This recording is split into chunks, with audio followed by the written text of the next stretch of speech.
Assalamualaikum, saudara-saudaraku kader muda Partai Amanat Nasional se-Indonesia dari Sabang sampai Merauke yang sangat saya banggakan. Ini adalah kantor Wali Kota Bogor. Tidak mudah untuk berada di sini. Penuh dengan perjuangan, penuh dengan suka dan duka. Saya mulai ikhtiar untuk maju menjadi Wali Kota Bogor tahun 2012. Meminta restu izin dari Ketua Umum PAN saat itu, Bang Hatta Rajasa. Hal yang paling pertama yang harus waktu itu dipastikan adalah citra diri atau personal branding. Waktu itu saya dikenal sebagai pengamat politik. Jadi effort yang pertama, ikhtiar yang pertama adalah bagaimana caranya supaya saya lebih dikenal di akar rumput ataupun di grassroots.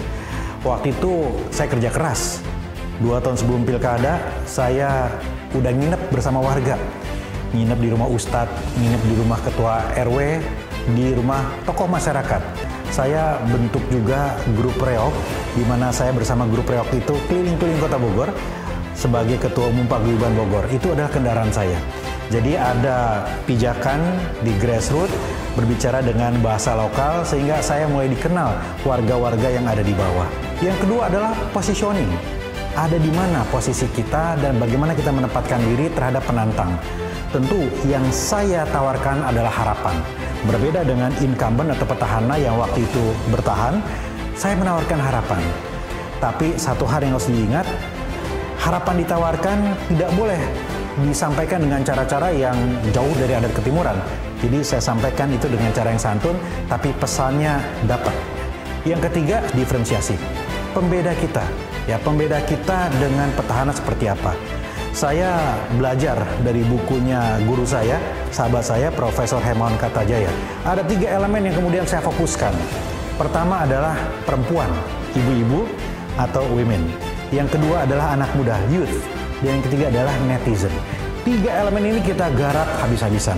Saya buat talk show di radio, namanya Curhat sama Kang Bima. Ini untuk masuk ke bangsa ibu-ibu dan anak muda. Kemudian saya buat program, namanya Bogor Next Generation. Talent scouting, leadership recruitment untuk anak-anak muda di SMA. Kita rekrut, kita janjikan beasiswa, dan kemudian mereka kita turunkan di lapangan. Kita dapat dukungan dari anak muda, kita juga mendapatkan dukungan dari akar rumput. Karena anak-anak muda ini kita dorong untuk melakukan kerja-kerja sosial di warga. Bagaimana dengan periode kedua ketika saya menjadi petahana? Tentu beda jualannya, tentu beda strateginya. Jadi yang pertama tentunya expose maksimal dari capaian yang sudah dilakukan agar warga tahu bahwa selama ini sudah banyak yang dikerjakan. Dan kemudian wajar kalau ada pertanyaan misalnya yang ini belum selesai, macet belum selesai, pasar belum selesai. Ini kemudian kita sampaikan bahwa ini akan dituntaskan. Nah, karena itu jargon atau tagline kita adalah tuntaskan. Jadi kalau Pak SBY misalnya dulu dikenal dengan lanjutkan, saya tuntaskan. Artinya apa? Kalau lanjutkan belum tentu selesai, tapi kalau tuntas insya Allah selesai. Jadi jargonnya ada tuntaskan.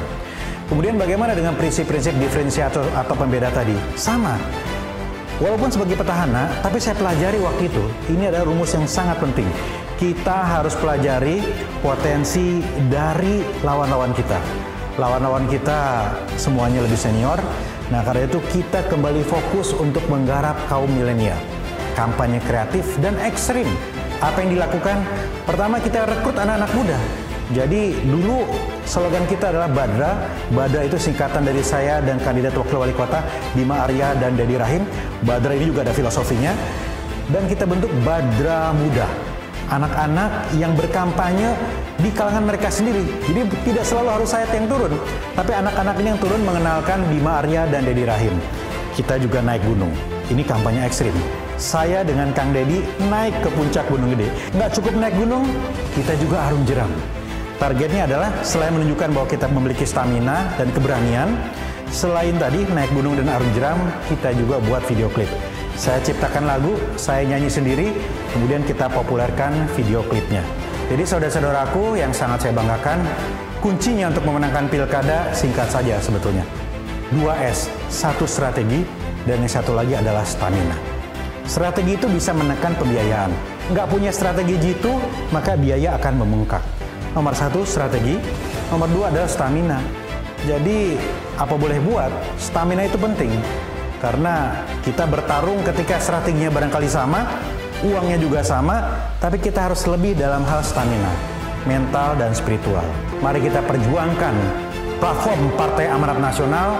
Mari kita jadikan medan pertarungan ini sebagai perjuangan kita untuk membesarkan partai dan menjalankan cita-cita dan platform Partai Amanat Nasional. Terima kasih. Assalamualaikum warahmatullahi wabarakatuh. Semangat!